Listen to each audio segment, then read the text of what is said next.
Dear student, today we'll perform the shear test on mild steel.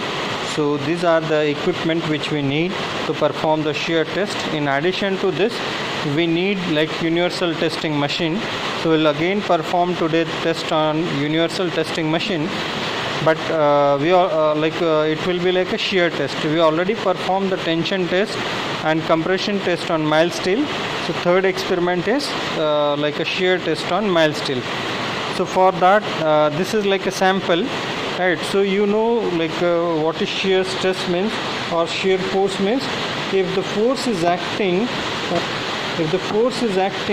along the cross sectional area, for example force is acting like this on the section, then we call like a shear force or shear stress. Corresponding stresses will be like a shear stresses, right? So force should act along the area like this. In case of tension, we applied force normal to the area. Compressive force, like we apply compressive force on the this sample. Now we'll apply shear force, right? So again, corresponding to this, there are different cases: single shear, double shear. So we have to measure the diameter of the sample, and it is like a 12 mm. We have already measured it, but simply like you can measure the diameter, right? You can measure the diameter and it should be like a 12 mm. So you can see that 0 is matching to the 12. So diameter is 12 mm, right? So next, so these are the assembly to apply actual shear force. So we'll put this assembly in the UTM machine. They are little heavy. So again, if you want to consider different diameter of bar, if you have like say 16 mm diameter, then you can use this notch. Then if it is like 6 mm, you can use this one. Similarly, like we have 12 mm, so we'll use this one, right? So what we have to do, we have to like we'll be applying the we'll be applying the compressive force on this machine on UTM like this, right? And we'll put this bar will be inside, right? And then the force will act on the bar, but definitely we'll put this like appropriate like a washer, and then we'll apply this force so that exactly shear will happen on the this bar. So since it will get sheared off at two locations, that's how it is like a double shear issue, right? So definitely we have to put it in the assembly. So I'll just put it in assembly. So now you can see that like we have put it in like inside. Even we have to put washer in this one, be face to face, like cut to cut, then only we'll get the exact result. Just right. So like now you can see that we have put this one here, we have put like this one here, and on other side as well. Now what we'll do, we'll put this one. Can you put a bar? We'll put a bar now. Now you can see like how we are putting a bar.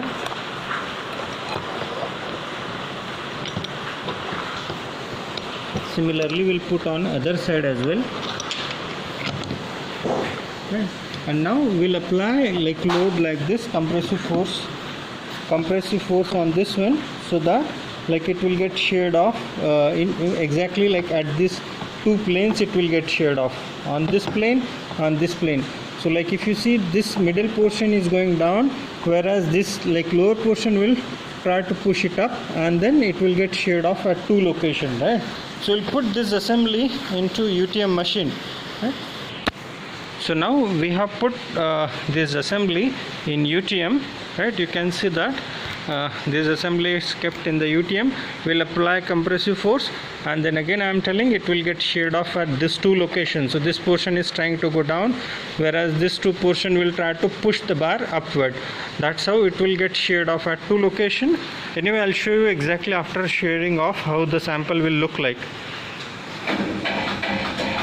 So we'll do some initial setting.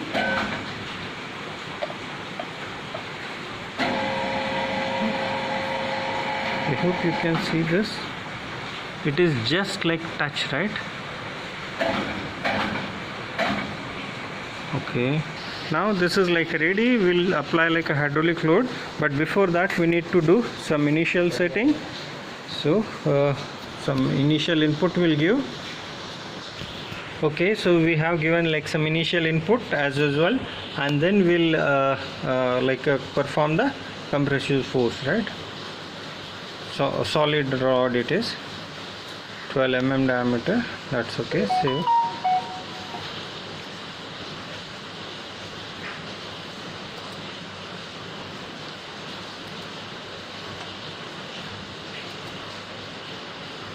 So we'll start the test.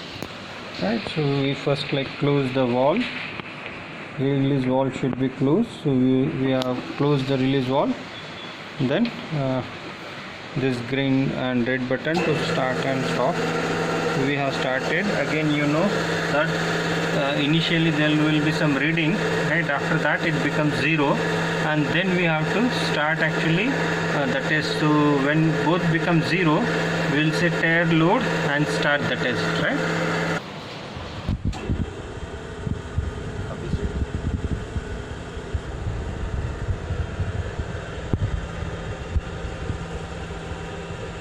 Now reading is becoming 0.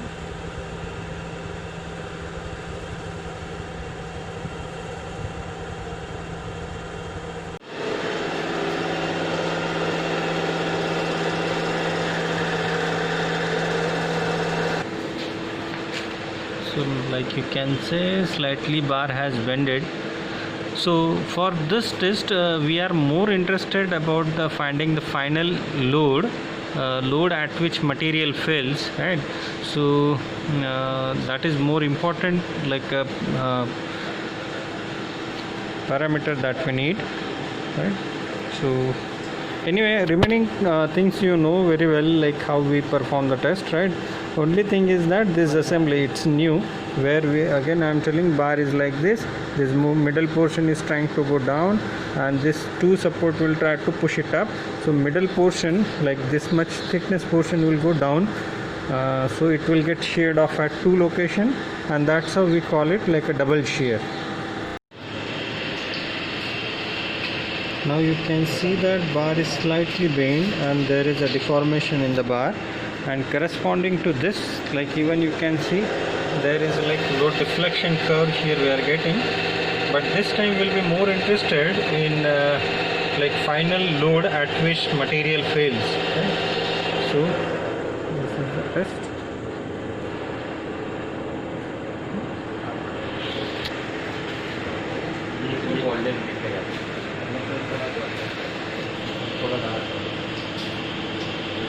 It is bending, as such it should not bend, it should just get sheared off, but slightly the diameter of the bar is little less compared to the diameter of this washer, right? You can see that there is a gap between the bar and the washer, that's how it is like bending.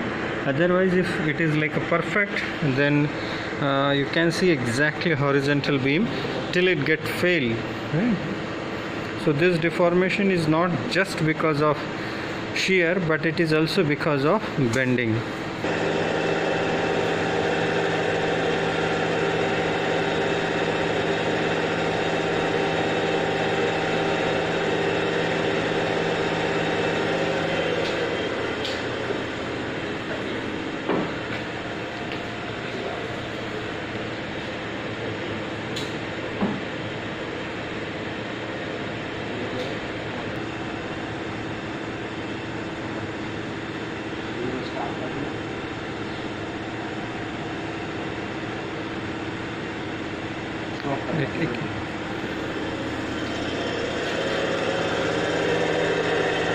If you see this graph carefully, then now you can see that it is coming down.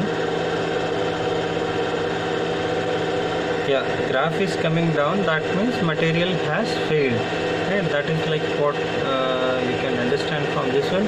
And there is slight, like here you can see there is a change in the sudden change in the slope, so that is corresponding to the yield condition. That's how. Now like if you see the sample, it has failed now. Initially it was like horizontal and it completely failed. Now we release the force.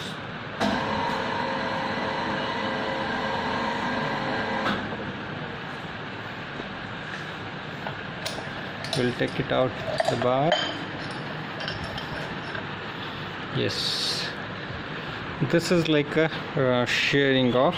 So now you can understand at this two plane the middle portion has gone down, right? So the middle portion has gone down. So at this section and this section, at this section and this section, material is like sheared off, right? So no doubt you can see even like a part of bending, since the bar and that hole were not exactly in the same diameter. So because of gap it got bent. But if it is like a perfect like a dimension, then instead of bending you can see only this part has came down. So this is like a shear test. So now you can see like how bar is look like. So this middle portion has came down and this two adjacent portion has gone up. So this like we were applying compressive force on this portion, and then support we are applying force on upward direction. So at this two section the material got sheared off, so this has gone down.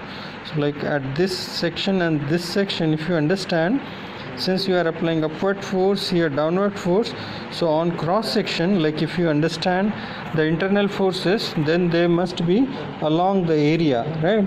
So those forces are called shear forces, and corresponding stresses inside the material along the cross section is called shear stress. So whatever is the like maximum value, that divided by cross sectional area will give you the capacity of the mild steel bar in shear. But since it has happened at two places, so we call it like a double shear problem, right?